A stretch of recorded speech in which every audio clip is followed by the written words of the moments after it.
recruiting. You've said that you don't want to be overconfident, but you think we have a good shot at making that goal this year, the goal being 55,000.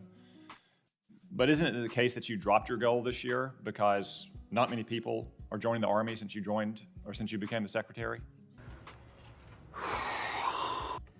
It's true that our goal last year, Senator Cotton, was 65,000. General McConville and I set that as a stretch goal. That's how we characterized it. So this year, between 55,000 new contracts and 5,000 in the DEP, it's 60K. Last year, you forecast that you would need 62,600 for this year. Why did you cut that? Again, we look at what's possible and we set a goal that we think is both. Do you look at what's possible or what's needed? Well, General George. What's possible is pretty low since you became the secretary. Actually, there's a question of what's needed for our Army to defend our nation. Senator Cotton, the chief and I are both committed to growing back our end strength. We are aiming to get up to 470,000 by 2029, and our recruiting is improving consistently. Well, if it's improving because you're throwing a dart at the wall and then drawing the bullseye around it.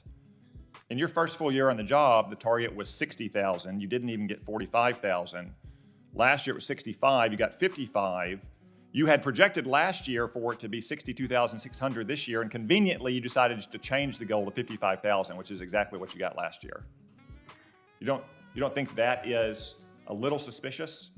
No, don't like that. That you're simply trying to avoid negative headlines once again for your failure to meet basic recruiting goals that we've met almost every single year since 2005?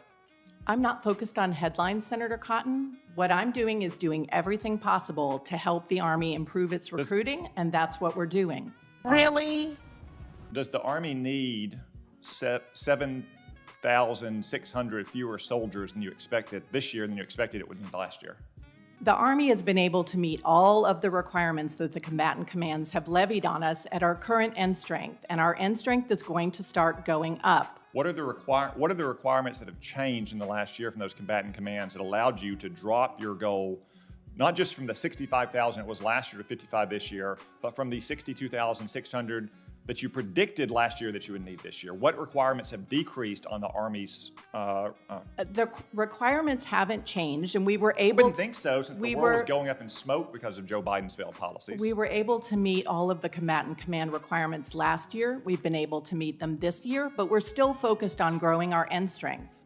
I mean, we met our recruiting goals at the height of the pandemic in 2020 and 2021. You can't meet your recruiting goals now without dropping them by 10,000 from what they were last year? All of the services are facing challenges, but I'm proud to say we have— Service is acute. The challenges for your service are acute. Yes, because we have the biggest force and we have to recruit the largest number. But we are doing considerably better this year. I'm looking at every single year here. 62.5, 68.5, 76.5, 68, 61.2. Here we go. This is not a systemic problem until you became the secretary. Senator Cotton, I don't think that there's a correlation between me becoming secretary and the recruiting headwinds that the entire department has been facing. Okay.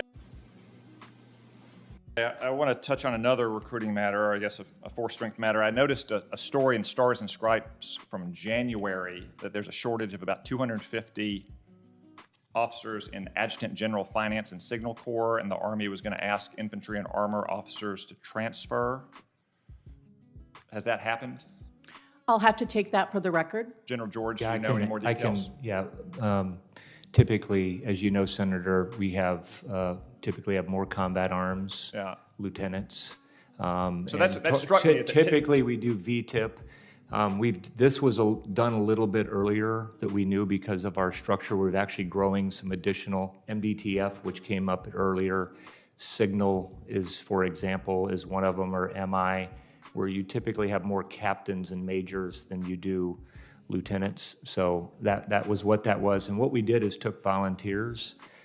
We just put the message out because we want to keep talent, and it's actually really good for us to infuse those branches with people that have experience in the combat arms. Yeah, normally things like Signal and AG are donor branches at the lieutenant ranks to infantry, but is infantry officer ranks, whatever the Army as a whole, infantry armor officer ranks are healthy right now at the company grade level? We're very healthy for lieutenants, Senator. We're doing Okay, well thank you. on that. One final issue, Secretary Wormuth, the caisson platoon. The Army just acknowledged that they're not on track to get caisson operations back up at Arlington National Cemetery. This has been an ongoing issue now for more than a year. We directed you in the NDAA to make sure the caisson platoon remains in existence. You fought that tooth and nail last year. What is the issue here? It's horses pulling wagons. It's been happening since before recorded time. Why can't these families who have a right to a horse-drawn caisson at their funeral expect that's going to happen? Senator Cotton, first of all, we didn't have any plans to get rid of the caisson platoon. We've actually spent You a fought my lot. amendment tooth and nail about it, so I don't know what, I don't know if you have a animal rights activist from PETA on your staff handling this issue, but why can't you get horses pulling wagons in the cemetery? There's a range of challenges, and we can come and talk to you in The old detail. guard did this for decades. Yes, They did and it the for horses decades. that did that for decades are now old and lame. They've and we've- always been old. They've always been retired from other activities. Well, we are now trying to grow the herd. We have been focused on this incredibly hard. We're looking at additional pasture land. We're going to have to rebuild the stables that you probably remembered. But we are very focused on trying to get to a point where we're able to offer again the caisson service with the funerals. If the Army, under your leadership, can't figure out horses pulling wagons, it's not a surprise they can't figure out increasing munitions manufacturing or drone warfare. Thank you, Senator Cotton. Senator Peters, please. Thank you, Mr. Chairman. Interesting.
In the silence of the night, she stands tall, a warrior threat, she won't let it turn.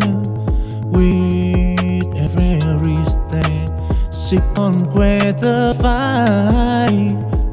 An unbreakable spirit shining so bright. She dreams on in the round. I feel less shall never end up. Wake out at the golden star. She rise above no matter how far. Those storms shut down. She right. Attack so chain. A friction, he got freedom. A precaution apply, putting her. There's a dark at tonight. Ooh.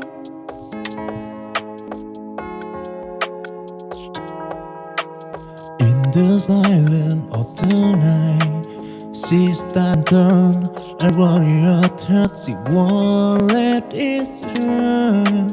With every step, she conquers the fight. An unbreakable spirit shining so bright. She dreams on in the round. I feel less shall never end up. Wake out at the golden star. see reliable no matter how far. Don't mess down, see right. Attack soldier, a fragrant confident, a precon of by gooding her. To the get tonight.